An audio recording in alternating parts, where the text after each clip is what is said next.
Welcome to Women Rise, We All Thrive, a Schneider Electric's podcast dedicated to bringing you stories of how women rise in a historically male-dominated industry. At Schneider Electric, we believe that both men and women are critical to achieving gender equality and promoting women's empowerment. We commit to act as an agent of change and build a better world where gender diversity, equality, and inclusion are real. In this podcast series, you will hear real stories of our colleagues across the globe, both female and male, on how they commit to being part of the solution and driving changes from the inside out.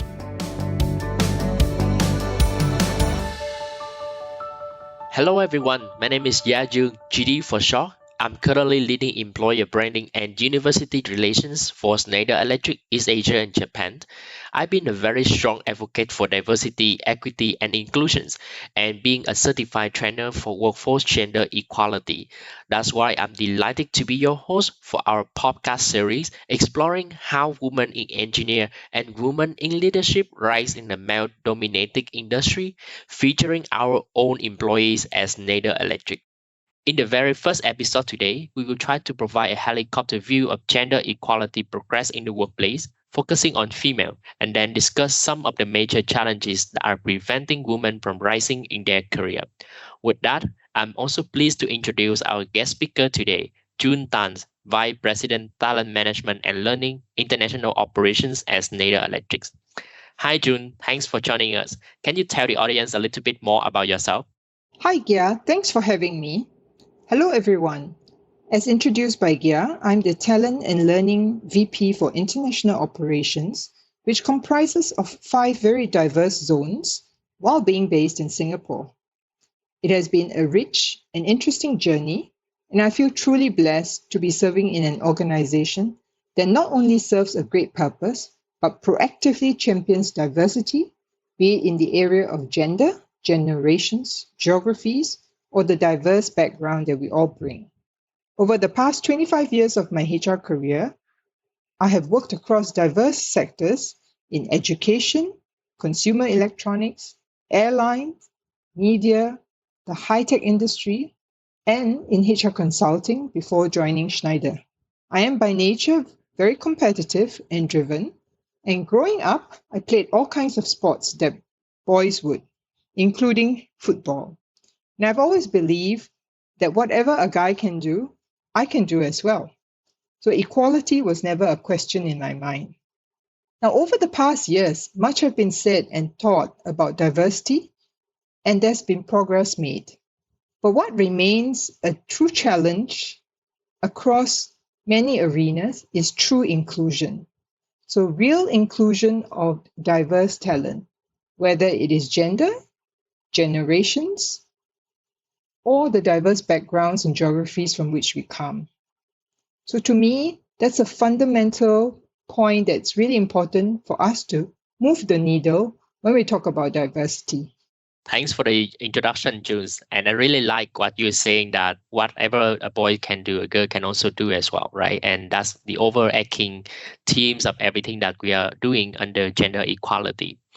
Now, to kickstart, let's talk about the progress that we are making achieving gender equality. I think this topic is not really news and might have become a buzzword already, but where exactly are we standing against our ambitions of a more gender-balanced world? Well, that's a great place to start. Studies have found that diverse organizations experience a higher level of innovation, performance, and better business results. A global study by McKinsey between 2014 and 2019 found that companies with gender-diverse executive teams outperforms their peers by at least 25% in terms of financial results. Now, if you think about it, it makes logical sense. Diversity of our workforce enables us to draw on diverse perspective in solving challenges and offering solutions that are relevant and needed for our customers, stakeholders, and employees. So the business case for diversity is proven. However, when we look at where the world stands today, we have some ways to go. So let's take a look at some facts and figures. 1, only 4.9% of Fortune 500 CEOs are females. and 2% of S&P 500 CEOs are females. And these numbers are decreasing globally. 2, no country is on target to meet the UN Sustainable Development Goal number 5, which is gender equality by 2030. And third, it will take 257 years to achieve gender parity according to the World Economic Forum. Some really staggering statistics, you might say. Wow, thanks for your sharing, June. And I think these are compelling data indeed. Given all the global studies, focus, and effort made to bridge the gender gap, I'm just wondering why is it still challenging for more women to accelerate in their career? Great question. The answer may vary, but I believe that there are 3 main reasons. 1, unconscious bias against women. While we are already in the 21st century, gender stereotypes exist, which invariably hinders the career acceleration of women. Hidden bias creeps into hiring, rewards, and promotion decision. And this limits women's occupational prospects and constrains the opportunities for career advancement. 2, the multiple roles that women are expected to fulfill. Now, while societies may have progressed tremendously, women are still expected to hold multiple roles. Women are usually performing 2 times the housework and 3 times the childcare responsibilities as compared to their male counterpart. 3, the fact that women are still holding themselves back due to self-limiting beliefs. In many parts of the world, the long history of being contained by societal and cultural norms result in an invisible mental barrier that women set for themselves. In the professional context, this invisible barrier is holding women from rising to their fullest potential at work. Well, thanks for outlining the 3 main challenges. Well, I think the first 2 are quite common, and especially in the male-dominated industry. And I have observed some of these myself in my roles in the talent acquisitions organizations. The last point seemed to be a little bit strange for me. Are we saying that women cannot rise in their career because of themselves? Can you tell us a little bit more and give maybe some example on that? Yes, Gia, that's exactly what I said. And while the external challenges may be systemic, they may be easier to solve than the internal challenges. To address internal challenges, we must first of all recognize them, become self-aware, and acknowledge that we need to change. So let me give you a few examples to illustrate. For example, the reluctance to claim our own achievements, minimizing them, and then expecting others to spontaneously notice, recognize, and reward us for our contributions. Now, in certain cultures, we may be taught that it is boastful to speak of your achievements and that doing so is a sign of pride. Therefore, we often don't talk about them or minimize ourselves and attribute credits to others instead of acknowledging and affirming ourselves. Now, over time, this can affect our self-image and our confidence.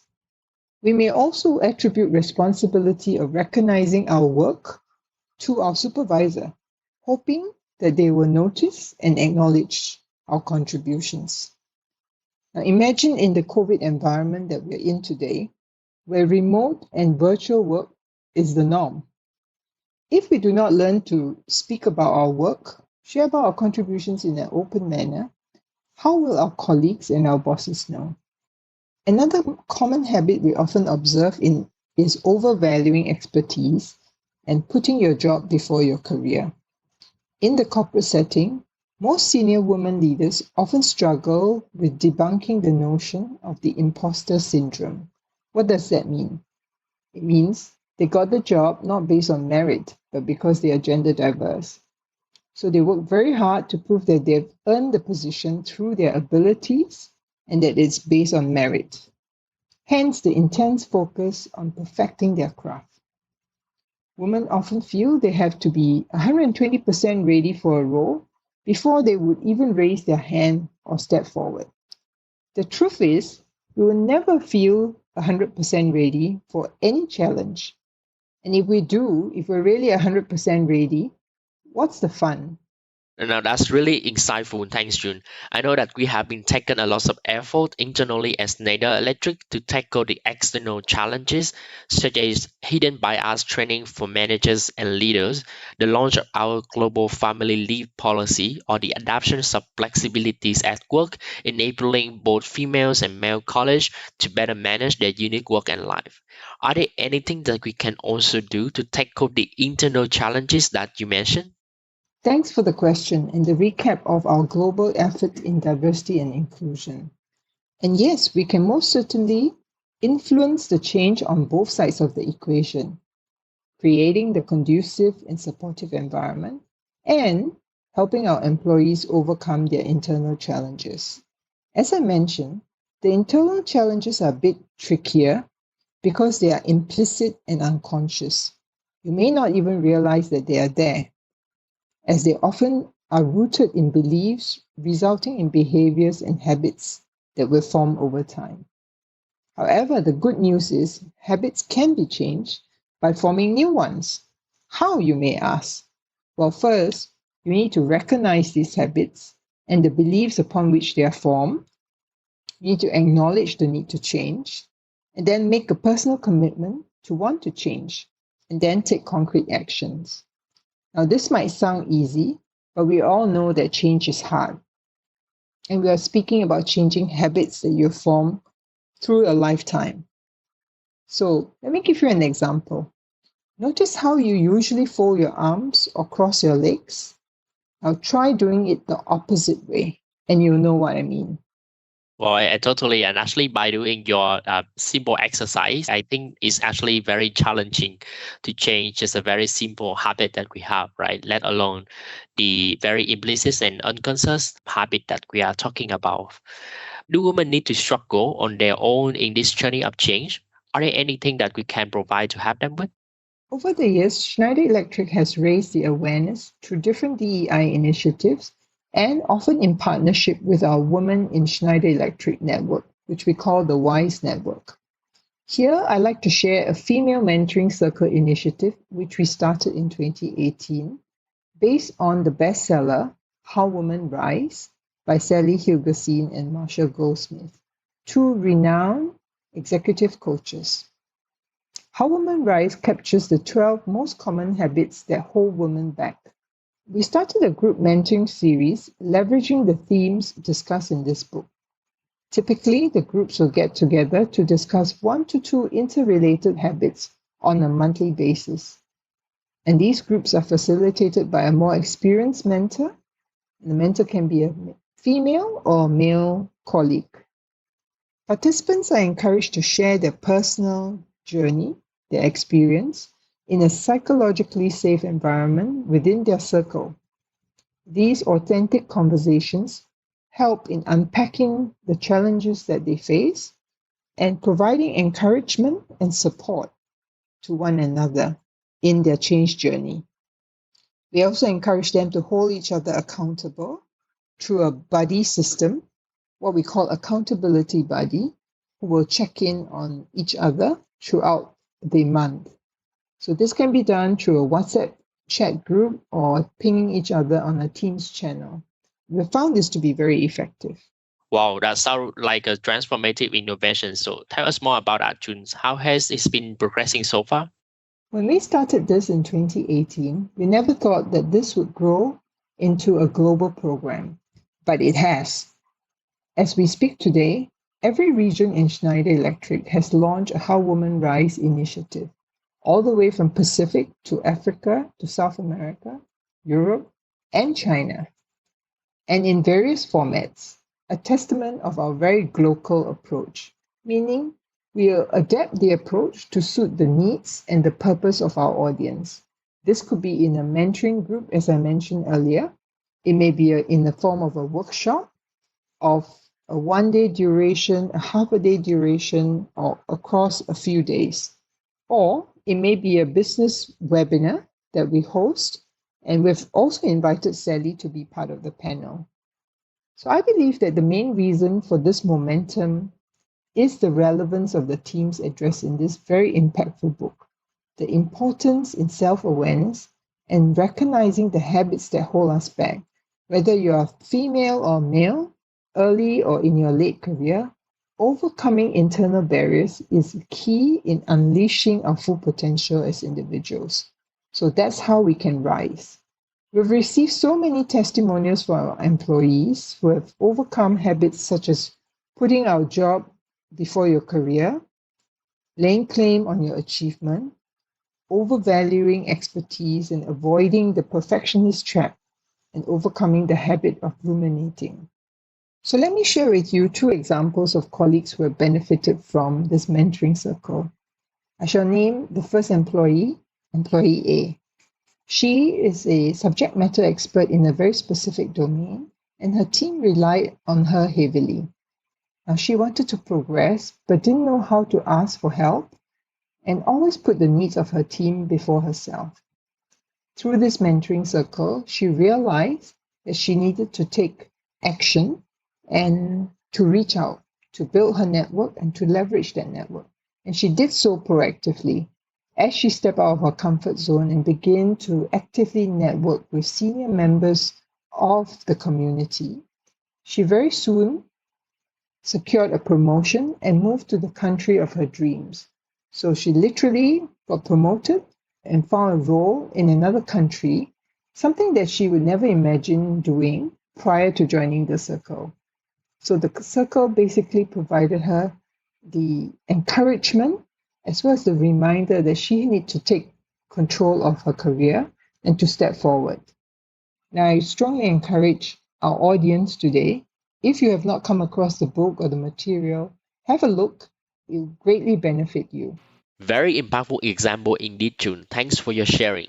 What I really like about working at Schneider Electric is that we take diversity, equity, and inclusion really serious, and we have made concrete steps to achieve our ambitions. As of 1st of July 2021, our executive committee has now reached 44% women, meaning we are one of the most diverse C-suites on the CAC 40. This is a proud moment for our company, especially when we remember that in 2010, there was only one woman in our executive committees. And I think the effort that we've been driving in diversity, equity, and inclusion, also inclusive of how women rise, really play a part in this. With the internal achievement that we have gained for how women rise, I think it's important that we continue the momentum and expand the reach to more female talents, not only internally but also externally as well. And I think the conversation with you today, June, is really an exciting start. So maybe in the next episode, what I suggest is we can feature each of the 12 habits and inviting guest speakers who have had experience overcoming them to share their learnings and insight. So with the hope that by doing so, we will have our audience, whether they are males or females, as they said, some of them might have these habits implicitly and unconsciously in themselves, so as for them to realize and reach a more fulfilling career and life, and hence contributing to a more diverse and balanced world. Thanks, Foon, for joining us and offering a very profound understanding of the landscape as well as challenges that we are facing. And thanks everyone for listening, and don't forget to join the conversation with us by leaving your comments. We would love to hear from you all.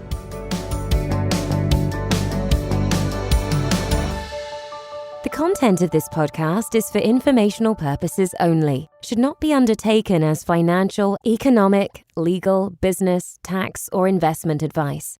The information, statements, views, and opinions should not be construed as the provision of advice by Schneider Electric, or as an offer to buy or sell any products or services, or to make or consider any investment or course of action.